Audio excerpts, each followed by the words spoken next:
Livro Profecias, 8º capítulo, Nostradamus, Malaquias, Astrologia, as Pirâmides, Daniel, 2ª parte. Também no exterior, pirâmide de Quéops parece cheia de simbolismos, mas em seu interior, que o pensamento dos grandes sacerdotes do Egito que idealizaram o monumento foi mais completo. Na fachada norte da pirâmide, no 16º degrau, há uma entrada que leva a um corredor descendente. Este se divide depois em outros corredores ascendentes, descendentes, horizontais, que terminam em várias câmaras. Não há inscrições. As pedras são tão unidas sem argamassa que é impossível introduzir entre elas a lâmina de um canivete. Do comprimento, altura, inclinação, degraus, estrutura dos corredores e câmaras, pode calcular-se o significado profético que essas medidas indicam. Correspondem às datas principais da história da humanidade. A altura do corredor significa o desenvolvimento da humanidade. Quando é alto, traça um período de processo. Quando é baixo, uma fase de descida. O corredor descendente de entrada, após breve trecho, divide-se em um ascendente e outro descendente. De acordo com o Livro dos Mortos, este primeiro trecho representaria um período de preparação da humanidade, desde a época da construção da pirâmide até o ponto desta pirâmide, bifurcação, que exprime o êxodo dos hebreus. O corredor descendente depois termina numa câmara até debaixo da terra e significa a degradação do homem, que, recusando-se a cumprir o esforço da evolução, decai cada vez mais na matéria, com o fim que já vimos reservado às forças do mal. A câmara subterrânea com que termina este corredor está muito abaixo dos alicerces e está construída de cabeça para baixo. O teto é liso. O pavimento é de pedra vermelha. Segundo o Livro dos Mortos, isto significa a eterna subversão dos valores pela qual, revoltando-se contra Deus, caminha-se e acaba-se de cabeça para baixo. Sigamos agora o corredor ascendente. Vai desde o êxodo de Israel até uma segunda bifurcação que exprime o nascimento de Cristo e representa o início da espiritualidade. Neste ponto inicia-se embaixo o corredor horizontal que vai até a Câmara da Rainha. Acima, a breve distância, mas no alto, um ponto mais adiante que assinala o ano 33 depois de Cristo, morte de Cristo, se abre a grande galeria de 50 metros, alta, quase 9 metros, que leva à Câmara do Rei. Esta galeria assinala um período de progresso devido à luz do cristianismo como a da ciência. O salto para o alto coincide com a crucificação de Cristo. Este corredor termina com os nossos tempos e chegaria justamente a agosto de 1914, isto é, a Primeira Guerra Mundial. Neste ponto, a mensagem torna-se mais pormenorizada, indicando a plenitude dos tempos em que se realiza. No fim do grande corredor, temos, com efeito, um degrau na abóbada pela qual se abaixa, e para passar por ele é mister curvar-se. Este é o primeiro abaixamento, depois do qual o corredor se levanta novamente, o que significa uma retomada do progresso. Depois, o corredor se abaixa mais uma vez e é preciso inclinar-se ainda para passar. De acordo com o Livro dos Mortos, este seria o período de caos, da descida ao materialismo, como ocorre em nosso tempo. Após uma retomada, temos então uma segunda queda que corresponde à segunda passagem baixa. Conforme o Livro dos Mortos, a segunda passagem significa baixa, humilhação final. Este seria um período de anticristo. Segundo Nostradamus, ocorreria isto ao tempo do sexto, sétimo e oitavo anticristo, que iria de 1966 a 1996, com o que se fecharia a história do mundo cristão. Santa Hidelgarda o coloca entre 1955 a 1980. Ana Catarina Ermegeringe, por volta de 1960,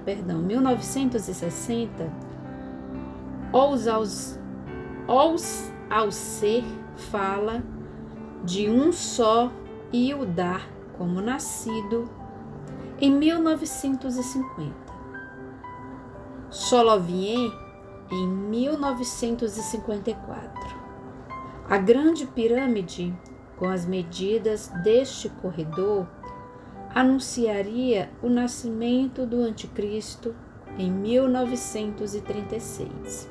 Mas isto pode significar também um princípio, uma ideologia. Chega-se assim à Câmara do Rei, uma sala vasta com 10 metros de comprimento, 5 de largura e 5 de altura, sem ornamentos, com um sarcófago aberto de granito vermelho. Também no Livro dos Mortos, o túmulo aberto na Câmara do Rei está no último capítulo. Aqui termina a mensagem, ou seja, no ano 2001, a última data da pirâmide, fim do velho mundo, início de uma nova era. Mas há outra voz que também chega de longe no tempo. É o profeta Daniel, que explica a Nabucodonosor, rei da Babilônia, o seu sonho, ou seja, o que deve ocorrer no fim dos tempos. E eis a visão da grande estátua, cuja cabeça é de ouro fino, o peito e os braços de prata, o ventre de cobre, as pernas de ferro, os pés em parte de ferro, em parte de barro. Então, uma pedra feriu a estátua nos pés, que eram de ferro e de barro, e os fez em pedaços. Então foi justamente feito em pedaços o ferro, o barro, o cobre, a prata e o ouro, e se tornaram como a pragana das eiras de estio, e o vento levou-os de sorte que não se achou lugar para eles. A pedra que feriu a imagem tornou-se uma grande montanha e encheu a terra toda. Daniel 2, do 26 ao 35. O próprio Daniel explica o significado do sonho. O rei da Babilônia, Nabucodonosor, é a cabeça de ouro da estátua. Surgirá depois um reino mais baixo e menor valor, que é o peito de prata. Depois, um terceiro, que é o ventre de cobre. A seguir, um quarto, duro como ferro, que é representado pelas pernas de ferro. O fato de que a seguir os pés sejam em parte de ferro e em parte de barro, significa que aquele reino será dividido, e numa parte será duro, noutra será fraco. As partes não poderão unir-se entre si, tal como o ferro não pode misturar-se com o barro. Nos dias desse reino, Deus fará surgir outro reino que jamais será destruído em toda a eternidade. Ele despedaçará e consumirá todos aqueles reinos, mas ele mesmo durará eternamente. Daniel 2, do 36 ao 45. Muitos estão de acordo em ver na cabeça de ouro o reino da Babilônia, no peito o da Pérsia, como o reino de prata, no ventre o da Grécia, como o reino de cobre, nas pernas Roma, como o de ferro. Há uma descida para baixo, pelas várias partes do corpo, como descida no valor do material que o compõe. Depois, esse reino será dividido, ou seja, o Império Romano entre Roma e Bizâncio, império que, por mais tentativas que se fizesse, entre aspas, Carlos Magno, Napoleão, fecha aspas, jamais se reuniu.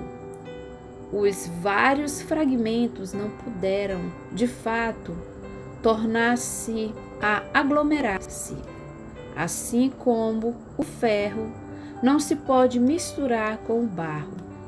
É assim a Europa até hoje, em parte dura, em parte fraca.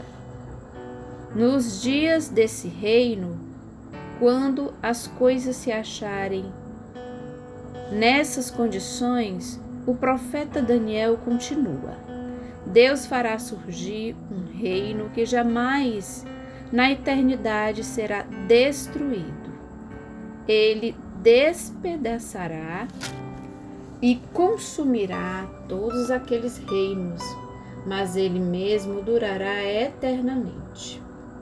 Não parece esta a mesma visão do Apocalipse, mas vista de longe. E qual poderá ser esse novo reino que consumirá todos os outros e durará eternamente, senão o reino de Deus, anunciado pelo Evangelho? Só ele, sendo de origem divina e de natureza espiritual, poderá permanecer sem ser destruído e durar eternamente. E essa intervenção direta de Deus não significará aquela manifestação do pensamento e da vontade da história, de que falamos como onda que arrasta homens e acontecimentos para a consecução dos fins pré-estabelecidos, agora impunha as rédeas da humanidade.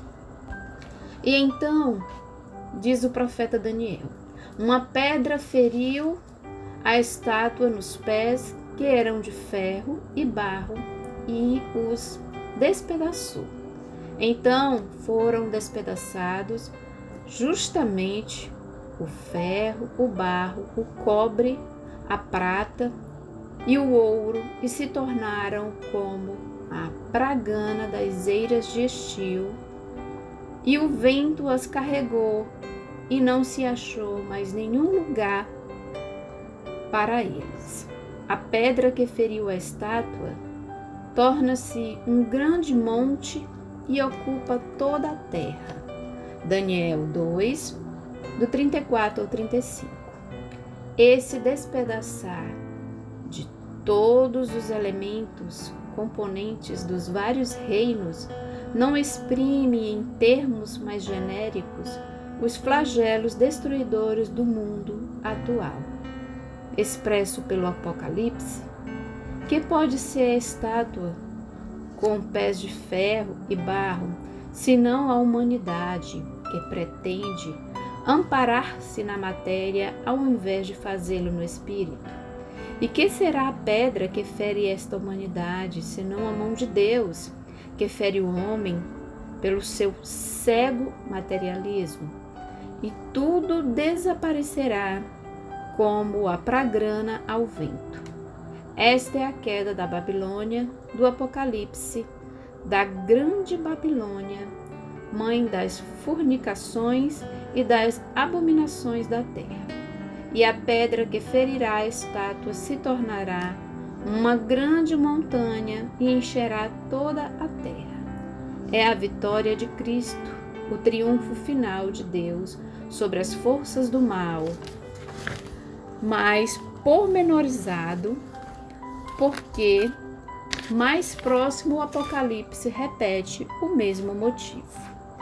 Eis então que o profeta Daniel nos traz uma nova confirmação que evoca e reforça os precedentes. Tudo concorda: o Apocalipse, Nostradamus, Malaquias, a astrologia, as pirâmides, o profeta Daniel e nossas pesquisas racionais, a lógica do sistema em que elas se baseiam. E quem sabe quantas outras concordâncias poderão descobrir-se ainda?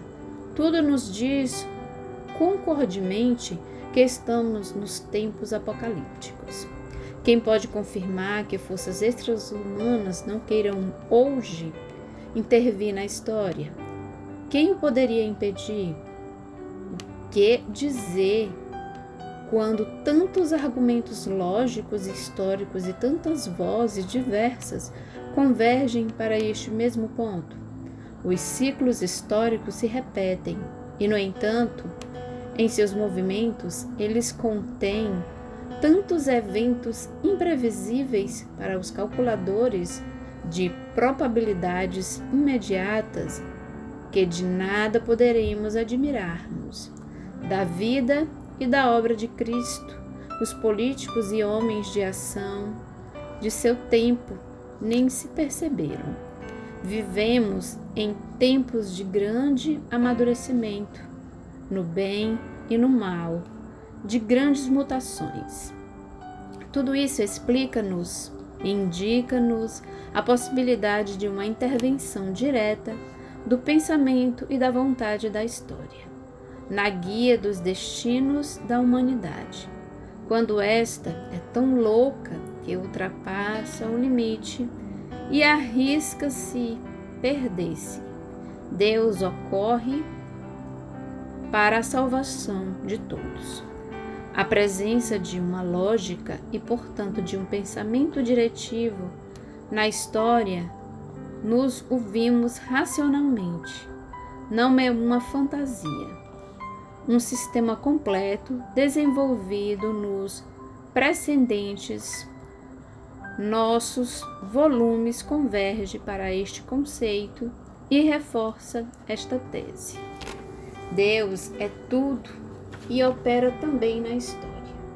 Basta que Deus se retire do mundo para que este caia nas mãos das forças inferiores, ávidas de decisão, forças satânicas que se manifestam lançando-se umas contra as outras. É a destruição de todos. E agora a humanidade está neste caminho. Quando a medida das maldades estiver saturada, o homem ficará abandonado. A intervenção de Deus agora aparece como negativa, porque o homem, enceguecido na revolta, realiza ele mesmo com suas mãos sobre sua carne a operação cirúrgica de sua depuração. Suprimido o amor evangélico, único que dá espírito de paz, só resta a guerra de todos contra todos. Mas, após este indispensável período de autodestruição humana, virá a fase reconstrutiva, em que Deus se manifestará de forma positiva não de abandono às forças inferiores, pela demolição do velho e do estragado, mas de atividade criadora da nova civilização do espírito.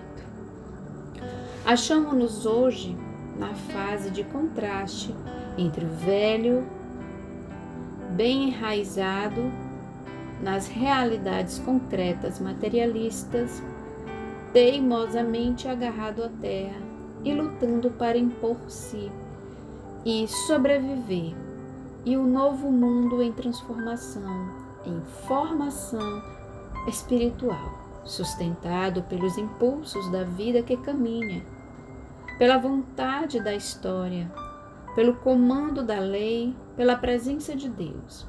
Este mundo que representa o porvir da evolução está em luta para sobrepor-se ao velho, que representa o passado e que é a vida e a história. A lei de Deus mesmo repelem, porque tudo deve subir. O atual momento histórico é a expressão viva de uma fase decisiva na luta entre o bem e o mal, em torno da qual gira a história do mundo.